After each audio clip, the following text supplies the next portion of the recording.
as the Browns have had a disappointing start to their season, how much of that can be laid at the feet of the quarterback? Absolutely. It's Baker Mayfield's team, and he hasn't played well. And it's the facts. It's the reasons. He is slow. He ran a 4.85 in college. He could outrun college defensive linemen. He can't do that. J.J. Watt is indicative of what's going to continue to happen. He is short. He is slow. He's going to continue to get hurt, and you cannot pay him. He is maybe the 8th best quarterback in the AFC. Oh, and in AFC, which would put him right in the middle of the pack, and we're talking about the possibility of $100+ million.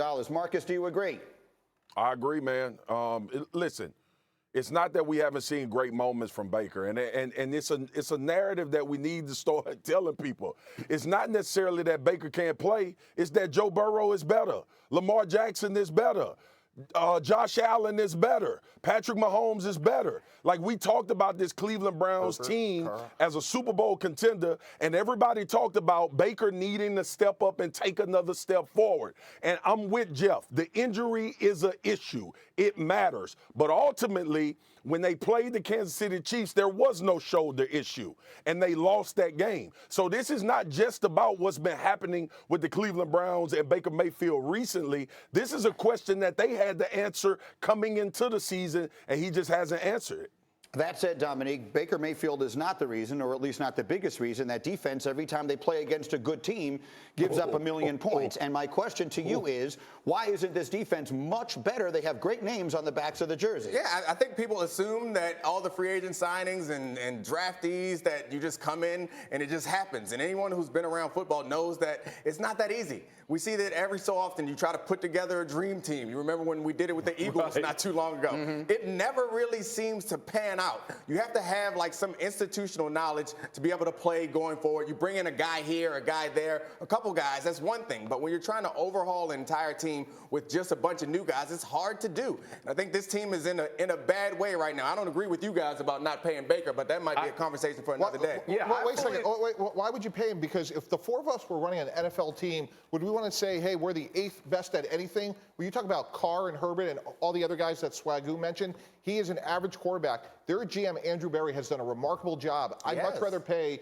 guys like Denzel Ward. They paid Chubb. They got some really good offensive linemen. Baker Mayfield needs a lot of help for him to win. This is my biggest question. Who are you going to replace? There it is.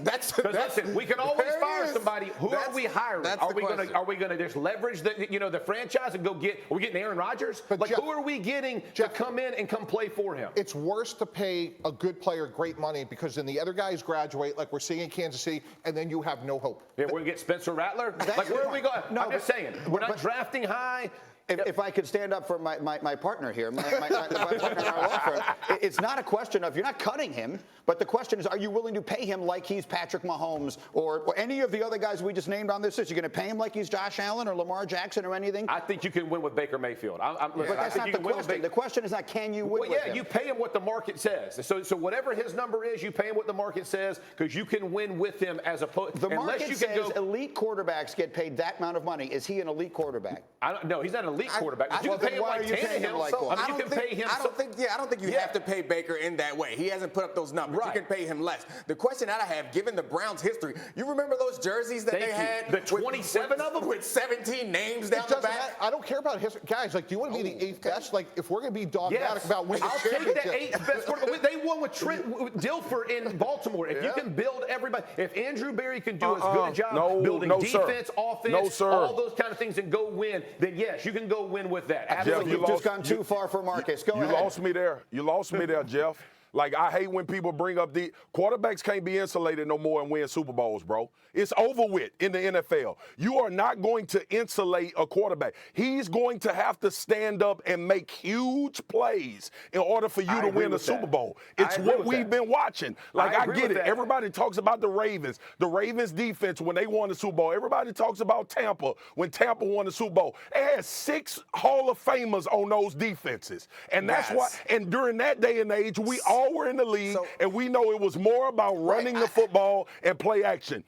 You cannot insulate a quarterback anymore and win a Super Bowl in the NFL. I agree with what you're saying, but big plays have to be made. They don't have to be made by your quarterback, is my only point. And, like, we only have to go back to last year to see what happened with Tom Brady. They've needed him from Baker. I'm just telling you. They have needed him from Baker, and he hasn't come through. Bro, his defense has given up 40 points. He's chasing. What's he lose? 47, 42? Like, he's not making enough plays. He threw for 450 yards. Like how much are you going to ask him for? I mean, at some point, I understand what you're saying about quarterbacks making big plays. But at the end of the day, he can make enough plays to win you a Super Bowl. I have no doubt about that. I agree with Swagoo, because when you look at his physical limitations over time, it's going to catch up to him. It already has. He's out, like you're saying, he's out there with one shoulder.